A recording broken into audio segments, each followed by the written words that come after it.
Okay, guys, today we're going to do 1.4, comparing and ordering integers.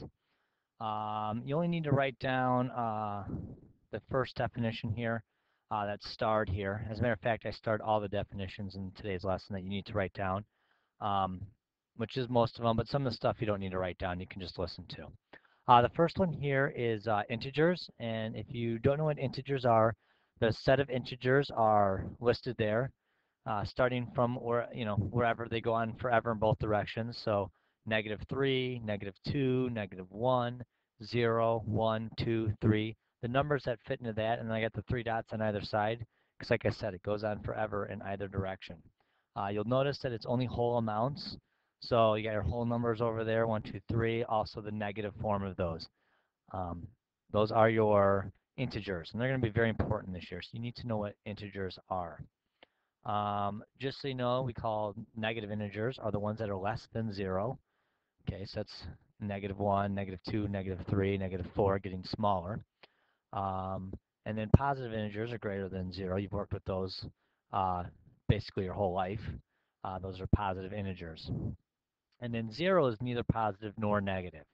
So 0 is right in the middle. Okay, so it's neither positive nor negative. And one thing that's people confuse integers is they the negative integers, and they think like -30 is bigger than or greater than -10. But negatives work kind of the opposite. As the number gets larger than the negatives, that means you're getting further and further to the left on a number line, and that's going to make the number much, much smaller. Okay, let's go to our next slide. Again, you can pause at any time if you're not done writing. We're going to go to our next slide right now. Okay, first example, which is just ordering integers. Okay, and we're going to order from least to greatest. Most of the examples I give you this year will be ordering from least to greatest. Some of them might be greatest to least, so pay attention to that, but most of them will be least to greatest. Okay, now when we're working with these guys, if you need a number line, you can draw yourself a little number line to put them on there, or you can look at the list. So when I'm going from least to greatest in this list, I'm going to look for the least number. And in negatives, remember, it's kind of the opposite of what they'd be in positives. So -8 actually is our least number. So that's going to be our first number, -8. Then -4. Okay, and you can cross them out as you go or just mentally do it. Now I have no more negatives. My negatives will always be first from least to greatest. Now that I have no more negatives, there's a 0, so that one's going to be next. Okay, now I'm left with my positives, and you guys can probably quickly go through this, 2, 5, and 6. That is my answer, so that's how you order them from least to greatest. And really our concern is these negative numbers here and working with our negative numbers and getting used to what is smaller and greater with the negative numbers. Okay? That's it for the first example. Next example, I'm going to go to the next slide here. Again, if you need to pause it, go ahead and pause. But here's your next slide. Okay, the next slide is absolute value. And absolute value, you may have not worked with absolute value. It's kind of a weird definition to look at, but really once you figure out what absolute value is, it's pretty easy.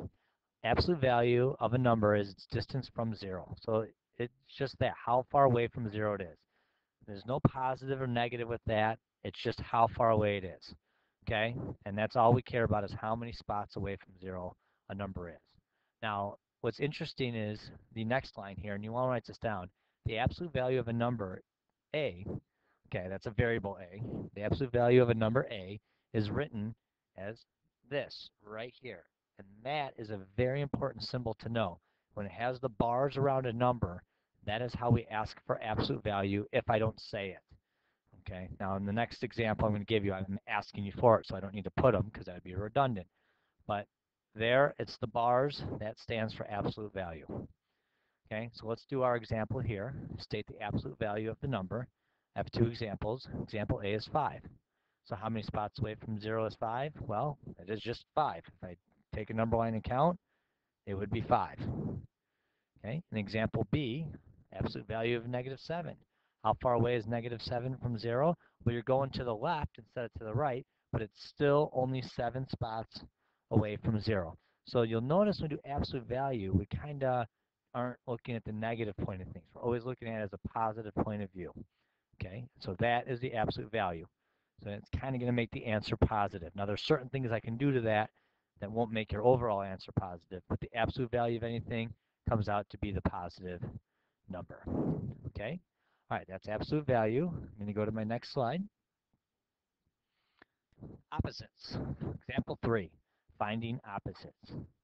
Okay, opposites, again, are fairly simple, but you need to be careful you don't confuse opposites and absolute value. They're very similar, but a little bit different. So you got to make sure you know which is which.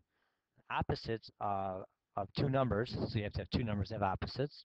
So two numbers are opposite if they have the same absolute value, but different signs. So if they have the same absolute value, so that means they're the same number, but one of them is positive and one of them is negative. So if I ask you to find the opposite, then you're giving me the one that I haven't listed in there. Okay. Another trick for opposites is they add up to 0. Okay. If you add opposites because they're equal distant from 0, they would halfway between them would be 0. In our example here, state the opposite of the number. In A, if we have the number 6, well, that's the positive form, so the opposite would be the negative form. That would be negative 6. For B, I have negative 15. Well, since I've given you the negative form, the opposite is going to be the positive form. That's 15. Okay, and you can see how similar they are because to absolute value and opposites, because they're basically just giving you the same numbers back and forth. The difference is absolute value is always positive, where the opposites are switching the signs. So in example A, we switch the sign, but in example B, absolute value and opposite would give you the same answer. So you got to be careful because they are similar, but there's a difference between them. Okay. All right, let's go to our next example. So I'm going to change the slide here. Again, if you need to pause at any time, go ahead and pause, rewind. All right, next screen. Example 4, evaluating variable expressions. So this is just using our information.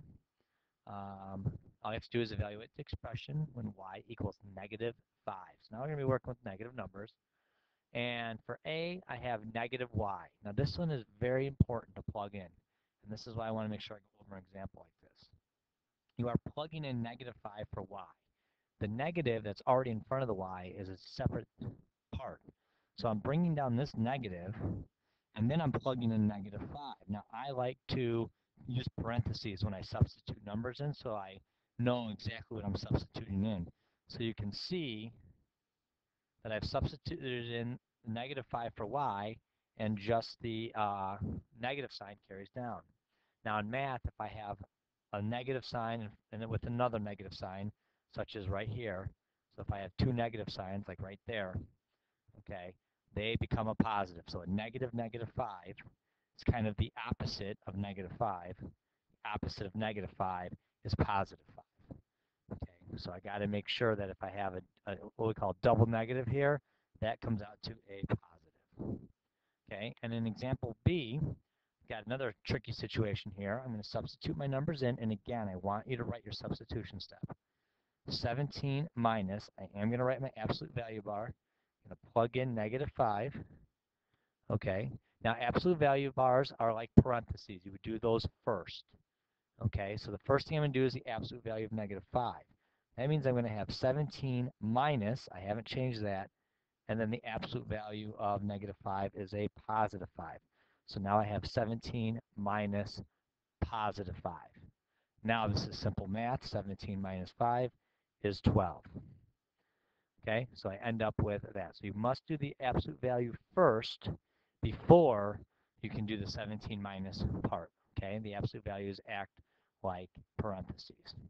Okay, this will conclude our lesson for today. Again, if you need to see anything again, rewind, go back and watch any slide you need to again. Otherwise, have a wonderful night, and I will see you guys tomorrow.